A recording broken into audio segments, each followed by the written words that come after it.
Friends, recently मैं एक short video upload किया था Faraday's law of electromagnetic induction. उसमें एक फ्रेंड ने बताया कि उसको कुछ समझ में नहीं आया, उसको थोड़ा डिटेल्स में बता रहा। इसीलिए आज इस वीडियो में पर्टिकुलरली मैं 4 पॉइंट के ऊपर मैं फोकस करूंगा। Number 1, Faraday's law of electromagnetic induction और इसका एप्लीकेशन कहाँ पे। Second, principle of generation of voltage, हम वोल्टेज को कैसे पैदा करते हैं। Number 3, Fleming's right hand rule.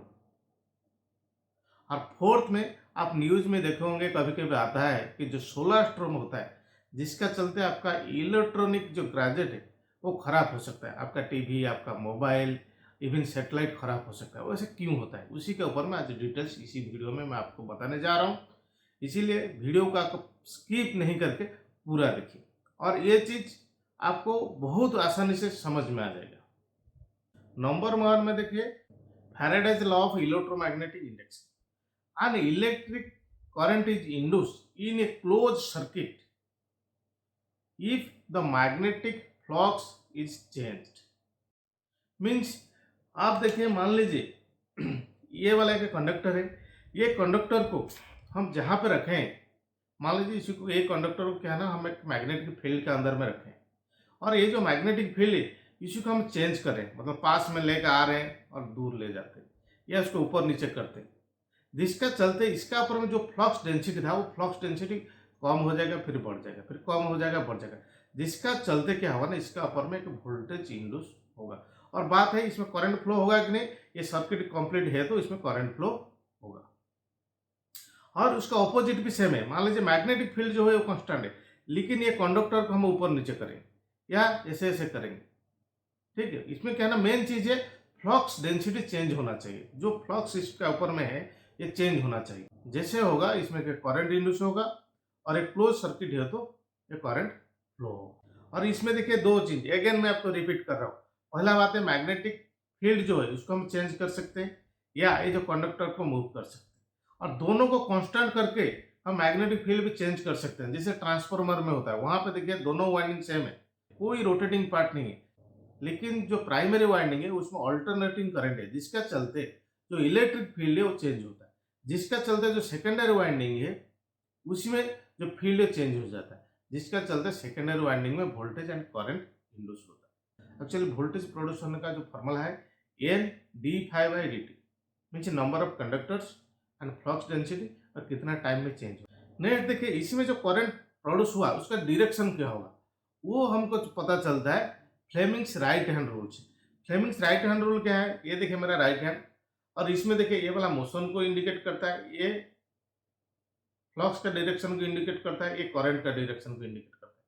मान लीजिए जो कंडक्टर हम रखें इसका मोशन इस तरफ ले हमको ऊपर उठा रहे हैं और ये वाला जो है फ्लक्स डायरेक्शन है, फिर करंट ऐसे प्रोड्यूस होगा। मीन्स मान लीजिए ये वाला कंडक्टर ऐसे है, इसका मतलब करंट जो फ्लो होगा इस साइड से इस साइड को फ्लो होगा। जैसे मैं इसको ऐसे ऊपर करूंगा, ओके, और नीचे करूंगा तो जैसे नीचे करूंगा ऐसे उल्टा हो जाएगा, मीन्स करंट इस साइड से ऐसे जाएगा। मान लीजिए ऊपर में रखा मैग्नेटिक फील्ड, इसको नीचे में कर रहा हूँ, करंट फिर लेफ्ट से राइट जाएगा, ओके।